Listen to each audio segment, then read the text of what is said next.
गजल गायकी से लोगों को अपना दीवाना बनाने वाले पंकज उधास भले ही दुनिया से रुखसत हो गए हों, पर उनकी आवाज संगीत की दुनिया में गूंजती रहेगी।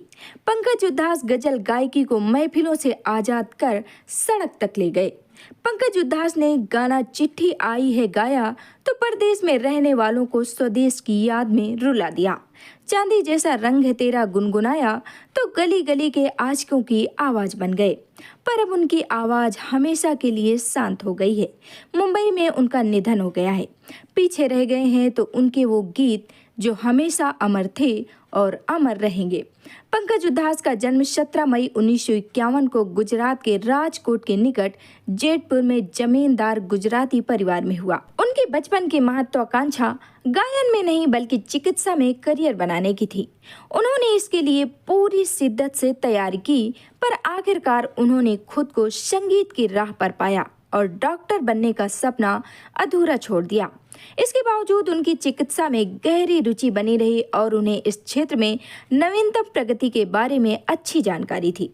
यहाँ तक कि वह खुद को मजाकिया अंदाज में स्वघोषित 80% डॉक्टर भी कहते थे। घर में संगीत के माहौल से पंकज उधास 7 वर्ष की उम्र से ही गाने लगे थे। उनके बड़े भाई मनहार उधास ने उनकी प्रतिभा को पहचान लिया और उन्हें इस राह पर चलने के लिए प्रेरित किया। पंकज उधास के भाई मनहार उधास भी जाने माने गायक हैं और उन्होंने शांत झरोखे, काजल भरे नयन जैसे गीत गाए।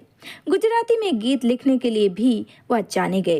एक बार पंकज उधास को एक संगीत कार्यक्रम में हिस्सा लेने का मौका मिला, जहां उन्होंने ऐ मेरे वतन के लोगों जरा आंख में भर लो पानी गीत गाया और इस गीत को सुनकर एक श्रोता ने उन्हें 51 रुपए इनाम में दिए। कुछ वर्ष बाद उनका परिवार मुंबई आ गया।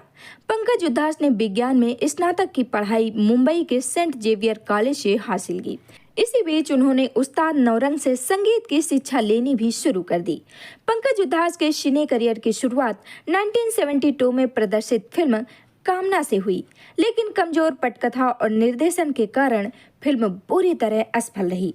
जिसके बाद गजल गायक बनने के उद्देश्य से पंकज उधास ने उर्दू की तालीम लेनी शुरू कर दी। साल 1976 में पंकज उधास को कनाडा जाने का अवसर मिला।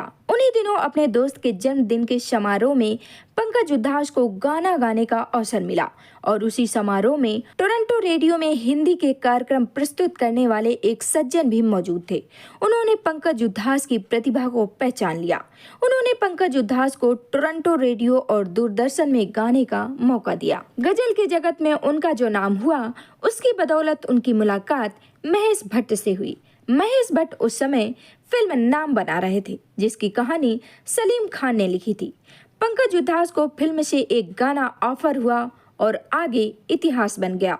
साल 1986 में चिट्ठी आई है की लोकप्रियता के बाद उन्होंने हिंदी गानों के लिए गाना गाना शुरू कर दिया। भले ही आज वो हमारे बीच नहीं है, लेकिन उनके गाए गाने और प्यार भरी गजलें उनकी यादों को हमेशा सभी के दिलों में उनको जिंदा रखेंगी। पंकज उधास का गाया गाना चांदी जैसा रंग है तेरा सोने जैसे बाल, आहिस्ता कीजिए बातें, चिट्ठी आई है, ना कचरे की धार जैसे और ना जाने कितने रोमांटिक गजलों को आज भी उतना ही पसंद किया जाता है जितना शुरुआत में किया जाता था। अपनी इन गजलों से लोगों के दिलों को प्यार से भर देने वाले पंकज उधास और उनकी पत्नी फरीदा की लव स्टोरी भी किसी फिल्मी कहानी से कम नहीं। पंकज उधास और फरीदा की पहली मुलाकात दोनों के एक कॉमन फ्रेंड की शादी में हुई थी, जहां पहली ही नजर में पंकज को फरीदा से इश्क हो गया था। उस समय पंकज ग्रेजुएशन कर रहे थे और फरीदा एक एयर होस्टेस थी। बताया जाता है कि पहले पंकज और फरीदा की दोस्ती हुई थी, जिसके बाद दोनों के बीच प्यार हुआ और फिर शादी। हालांकि हमेशा की तरह दोनों की शादी के बीच भी धर्म की दीवार आड़े आ गई थी। हुआ कुछ यूं था कि पंकज के परिवार वालों को इस रिश्ते से कोई ऐतराज नहीं था, लेकिन फरीदा के परिवार को ये रिश्ता मंजूर नहीं था, क्योंकि वो लोग नहीं चाहते थे कि उनके घर की लड़की किसी दूसरे धर्म में शादी करे। इसके बाद फरीदा ने पंकज से बात की और उनको अपने घर बुलाया, जिसके बाद पंकज ने फरीदा के पिता से शादी की बात की। फरीदा के पिता रिटायर्ड पुलिस ऑफिसर थे, इस वजह से पंकज बहुत डरे हुए थे, लेकिन उन्होंने अपनी बातों से उनका दिल जीत लिया।